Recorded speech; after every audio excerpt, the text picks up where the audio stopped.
नमस्कार विद्यार्थी मित्रांनो, सर्वांचं वेलकम आहे आपल्या यूट्यूब चॅनलवरती. आणि आपण पाहत आहोत सर्व स्पर्धा परीक्षांसाठी उपयुक्त असे सामान्य ज्ञान व त्यावरील क्वेश्चन. तर ही आपला 5वा व्हिडिओ आहे ज्यामध्ये आपण अशा प्रकारे सामान्य ज्ञानचे क्वेश्चन घेत आहोत, जे की तुम्हाला येणाऱ्या सर्व एक्झामसाठी खूप महत्त्वपूर्ण ठरणार आहेत. जे की तलाठी भरतीपासून पोलीस भरतीपासून तर राज्यसेवेपर्यंत ज्या एक्झाम देणार आहेत त्याच्यासाठी अशा प्रकारचे फॅक्च्युअल क्वेश्चन तुमच्या लक्षात असणं खूप गरजेचं आहे. तर चला तर मग पाहूया आपण 1 बाय 1 क्वेश्चन. तर आपला पहिला क्वेश्चन आहे, खालीलपैकी कोणते विधान बरोबर आहे? पहिलं ऑप्शन आहे पन्हाळा किल्ला महाराष्ट्रात सह्याद्री पर्वतरांगामध्ये आहे. आणि दुसरं ऑप्शन आहे पन्हाळ्याचा किल्ला महाराष्ट्रातील कोल्हापूरच्या शिलाहार शासकांनी बांधला आहे. आता बघा ह्याचं ऑप्शन काय आहे? दोन्ही नाही. दुसरा आहे 1 आणि 2 दोन्ही बरोबर. तिसरा आहे केवळ 1 आणि चौथा आहे केवळ 2. तर ह्याचं करेक्ट आन्सर आहे 2 नंबरचं ऑप्शन. 1 आणि 2 दोन्ही बरोबर आहे. कारण पन्हाळा किल्ला सह्याद्री पर्वतरांगामध्येच आहे आणि ते कोल्हापूरच्या शिलाहार शासकांनी तो बांधलेला आहे. हे दोन्ही ऑप्शन कसे आहेत? करेक्ट आहेत. नेक्स्ट क्वेश्चन पहा, भारताच्या 2011च्या जनगणनेनुसार 2011 मध्ये महाराष्ट्रातील एकूण पुरुष लोकसंख्या डॅश डॅश आहे.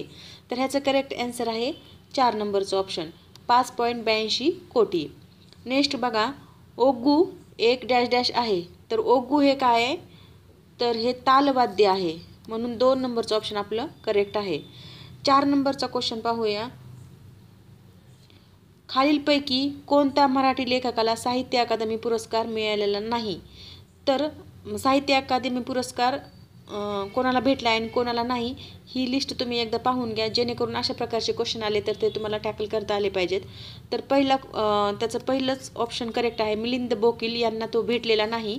तर नंदा खरे, अनुराधा पाटील आणि अरुण खोपकर हे यांना भेटलेलं आहे. फक्त मिलिंद बोकील यांना तो भेटलेला नाही, म्हणून आपलं 1 नंबरचं ऑप्शन करेक्ट आहे. 5 नंबरचा क्वेश्चन पहा, सोडियम हायड्रॉक्साईड डॅश डॅश नावाने ओळखले जाते. तर सोडियम हायड्रॉक्साईड हे कॉस्टिक सोडा या नावाने ओळखले जाते, म्हणून 3 नंबरचं ऑप्शन आपलं करेक्ट आहे. नेक्स्ट क्वेश्चन पहा, प्रणिती नायक कोणत्या खेळाशी संबंधित आहे? तर ही मल्लविद्या याच्याशी संबंधित आहे, म्हणून आपलं 4 नंबरचं ऑप्शन करेक्ट आहे. 7 नंबरचा क्वेश्चन, खालीलपैकी कोणी देवदासी प्रथेविरोधात परिषदेचे आयोजन केले होते? तर ह्याचं करेक्ट आन्सर आहे 4 नंबरचं ऑप्शन महर्षी विठ्ठलरामजी शिंदे. नेक्स्ट क्वेश्चन, राष्ट्रीय युवा धोरण 2च्या नुसार एखाद्या व्यक्तीची वयोमर्यादा किती असल्यास त्याला युवा म्हणता येईल? तर जे राष्ट्रीय धोरण होतं युवा धोरण 2014चं त्याच्यानुसार युवा म्हणजे तरुण कोणत्या वयोगटातल्या व्यक्तीला बोललं जातं असा हा क्वेश्चन आहे. तर ह्याचं करेक्ट आन्सर आहे 15 ते 29 वर्ष वयोगट, म्हणजे 4 नंबरचं उत्तर आपलं करेक्ट आहे.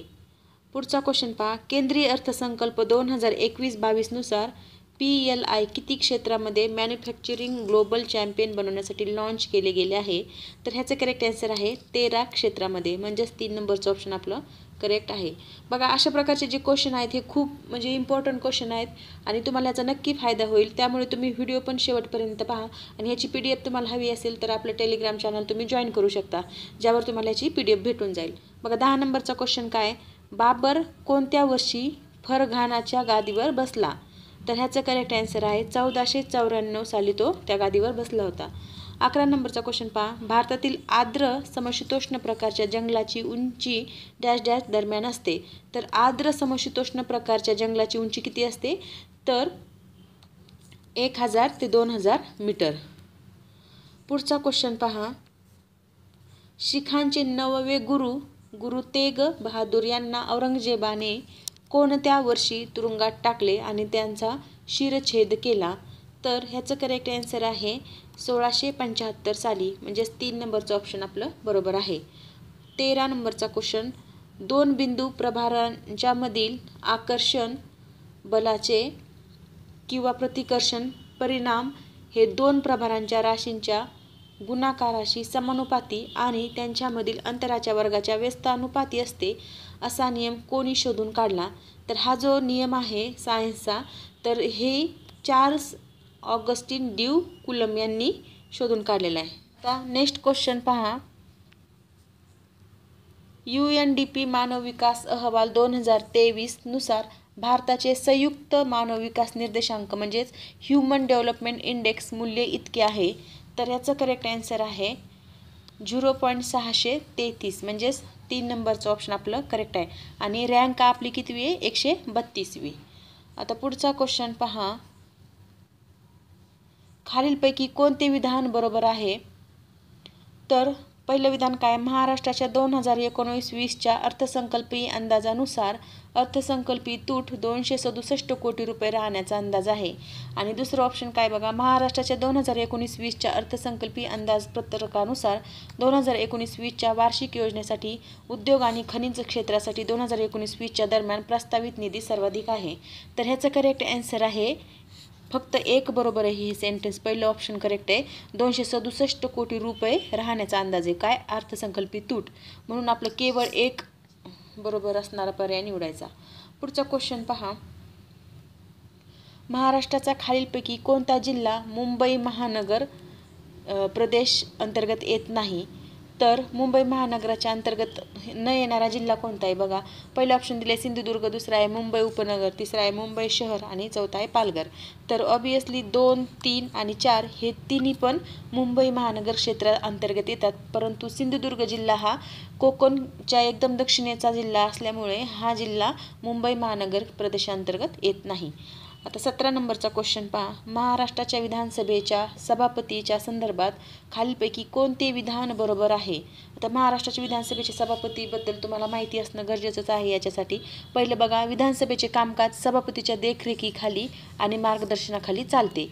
आणि हे ऑप्शन कसं आहे? करेक्ट आहे. आणि दुसरं काय सेंटेन्स आहे? सभापतीची निवड आणि नियुक्ती महाराष्ट्राच्या राज्यपालांकडून होते. तर हे रॉंग आहे. कारण महाराष्ट्राच्या राज्यपालाकडून होत नाही, तर सभापतीची निवड जे सदस्य असतात त्यांच्यामधून एकाची सभापती म्हणून निवड केली जाते आणि ही पहिल्या बैठकीत त्यांची निवड केली जाते. म्हणून आपलं हे 2 नंबरचं ऑप्शन चुकीचं आहे. मग केवळ एक बरोबर असलेला पर्याय कोणता आहे? तर 4 नंबरचा. पुढचा क्वेश्चन पहा. खालीलपैकी कोण चपटे कृमी फॅटवर्म्स म्हणूनही ओळखले जातात? तर त्याचं करेक्ट आन्सर आहे 4 नंबरचं ऑप्शन पृथुकृमी संघ. नेक्स्ट क्वेश्चन पहा. खालीलपैकी कोण भारतातील मायक्रो फायनान्स संस्थाचे नियामक आहे? तर ह्याचं करेक्ट आन्सर आहे RBI. 1 नंबरचं ऑप्शन आपलं बरोबर आहे. पुढचा क्वेश्चन. नर्मदा नदीची लांबी 1312 किलोमीटर आहे. तर हो बरोबर आहे. 1312 किलोमीटर नर्मदा नदीची लांबी आहे. त्यापैकी डॅश डॅश महाराष्ट्रातून वाहते. तर बघा, पहिलं ऑप्शन आहे 77.5 किलोमीटर, दुसरा आहे 105.5 किलोमीटर, तिसरा आहे 25.5 किलोमीटर आणि चौथा आहे 210.5 किलोमीटर. तर ह्याचं उत्तर इथे 1 दिले, परंतु हे चुकीचं आहे. कारण महाराष्ट्रातून फक्त 54 किलोमीटर वाहते. ती 54 किलोमीटर नंदुरबार जिल्ह्यातून वाहते. बघा, 54 किलोमीटर महाराष्ट्राच्या अगदी उत्तरेची जी बाउंड्री आहे तिथून ती वाहते, फक्त 54 किलोमीटर. तर त्यामुळे हे 4ही ऑप्शन आपले चुकीचे आहेत. तर त्याचं उत्तर लक्षात ठेवा, 54 किलोमीटर. आणि टोटल लांबी किती आहे? 1312 किलोमीटर. आता 21 नंबरचा क्वेश्चन पहा. ॲल्युमिनियम सिलिकेटचे समृद्ध असलेल्या विविध प्रकारच्या खडकांच्या विघटनाने खालीलपैकी कशाचा साठा तयार होतो? तर ह्याचं करेक्ट आन्सर आहे बॉक्साईटचा साठा तयार होतो. बॉक्साईट म्हणजे 4 नंबरचं ऑप्शन आपलं करेक्ट आहे. Next question. खालीलपैकी कोण मराठी पुस्तक छावाचे लेखक आहेत? तर छावा हे पुस्तक सर्वांनी वाचलेलं असेल. तर त्याचे लेखक कोण आहेत? तर त्याचे लेखक आहेत शिवाजी सावंत. म्हणजेच 2 नंबरचं ऑप्शन आपलं करेक्ट आहे. 23 नंबरचा क्वेश्चन. पानिपत या मराठी पुस्तकाचे लेखक कोण आहेत? तर विश्वास पाटील हे त्याचे लेखक आहेत. 4 नंबरचं ऑप्शन आपलं करेक्ट आहे. पुढचा क्वेश्चन 24 नंबर. पायाभूत सुविधांच्या संदर्भात खालीलपैकी SPVचे पूर्ण स्वरूप कोणते आहे? तर SPV म्हणजे स्पेशल पर्पज व्हेकल. त्याच्यामुळं 3 नंबरचा ऑप्शन आपला करेक्ट आहे. 25 नंबरचा क्वेश्चन म्हणजेच आपला लास्ट क्वेश्चन. 2023च्या 69व्या राष्ट्रीय चित्रपट पुरस्कारामध्ये खालीलपैकी कोणत्या मराठी चित्रपटाला सर्वोत्कृष्ट चित्रपट म्हणून घोषित करण्यात आलं? तर त्याचं करेक्ट आन्सर आहे 4 नंबरचं उत्तर एकदा काय झालं. एकदा काय झालं या चित्रपटाला सर्वोत्कृष्ट चित्रपट म्हणून घोषित करण्यात आलं होतं. अशा प्रकारे आपण इथे 25 क्वेश्चन पाहिलेले आहेत. तर हे क्वेश्चन तुम्हाला कसे वाटले ते जरूर कमेंट बॉक्समध्ये कळवा. आणि अशाच प्रकारचे व्हिडिओ पाहण्यासाठी आपल्या चॅनलला लाईक, शेअर, सबस्क्राईब करायला विसरू नका. Thank you very much.